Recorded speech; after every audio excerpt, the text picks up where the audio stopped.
everybody, it's Honest John again. I was in my final year in college.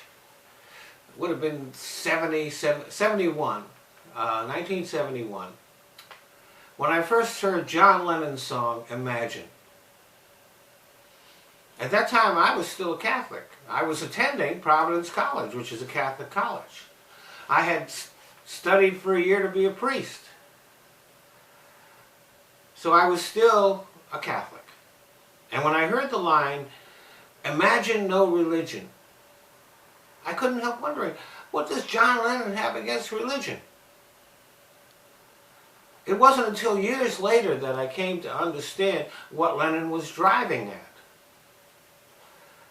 It had never occurred to me that religion, especially my religion, could be anything but a source for goodness in the world.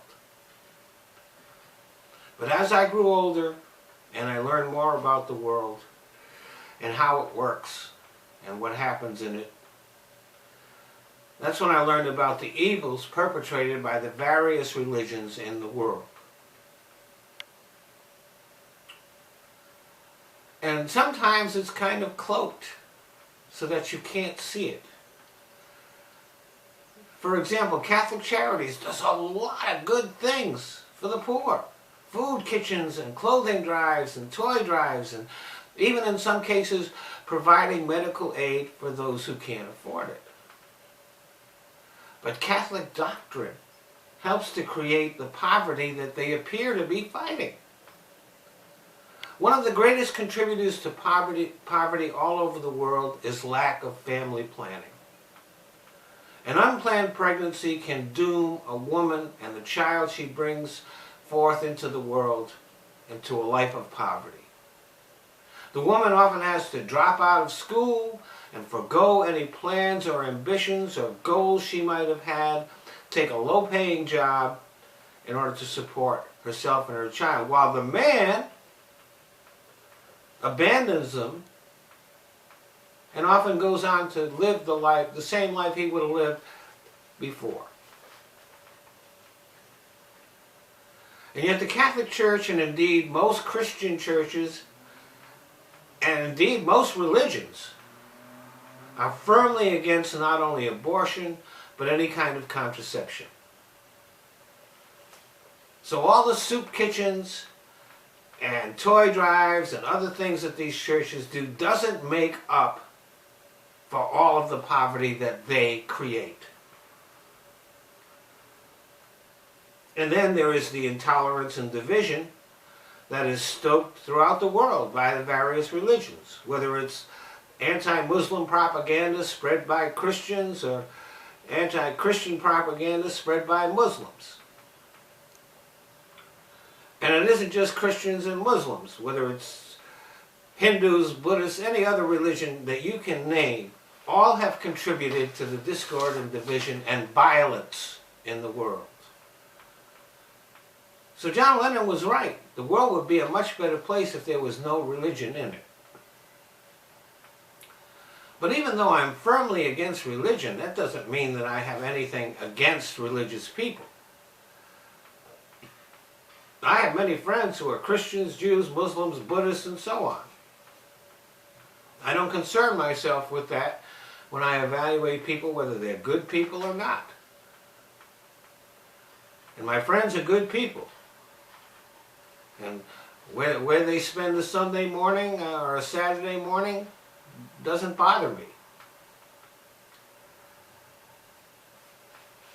And I'm not interested in converting anybody to atheism. I mean, that's a journey you have to make on your own, you know. And besides that, now some of the people that I hear from, some of the Christians that I hear from, a tiny minority of them, but some of them are really cool people. So to me, it doesn't matter that they believe different than I do. They're cool folks.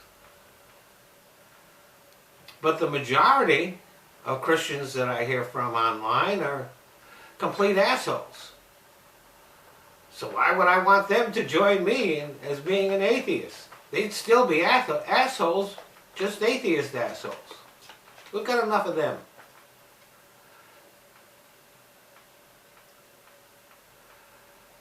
So what other people believe doesn't bother me at all. Belief is not the problem. Religion is. And I think it's a really good sign that there are people who choose to continue to believe in God but break away from their religion and no longer support it. Because if you give money to a religion, you support everything they do, good and bad.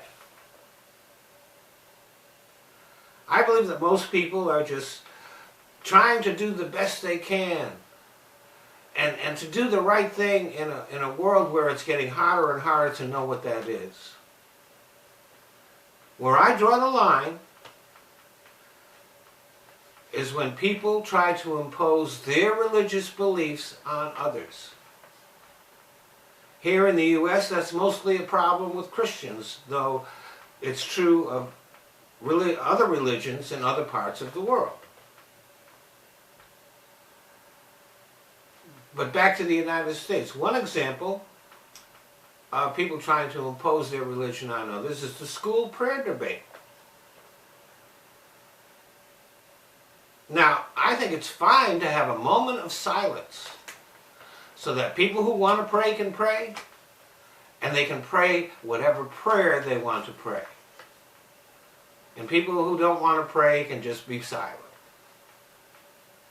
and think about whatever they want to think about. But reciting a Christian prayer in public schools, in a classroom, is a violation of the rights of any student who holds a different faith or none at all.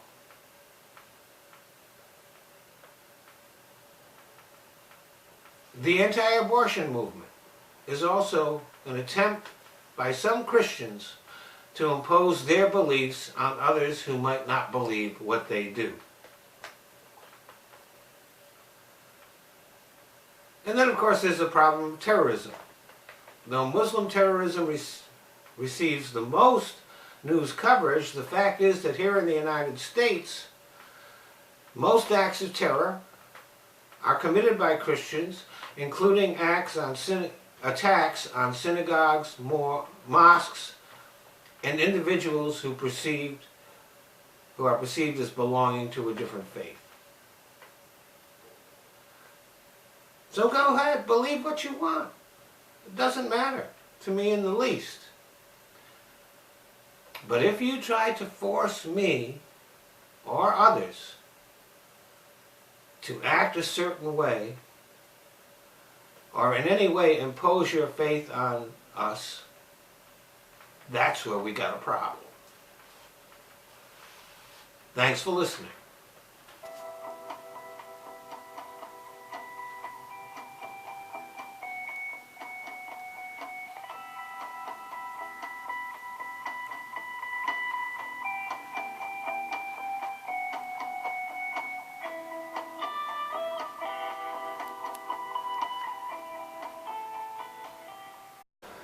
Well, I want to thank you all for watching my videos.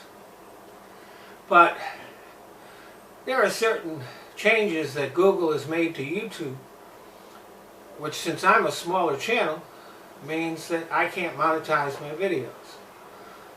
So I found places where I can. So instead of watching my videos here on YouTube, I'd appreciate it if you go either to Patreon or to Top Buzz.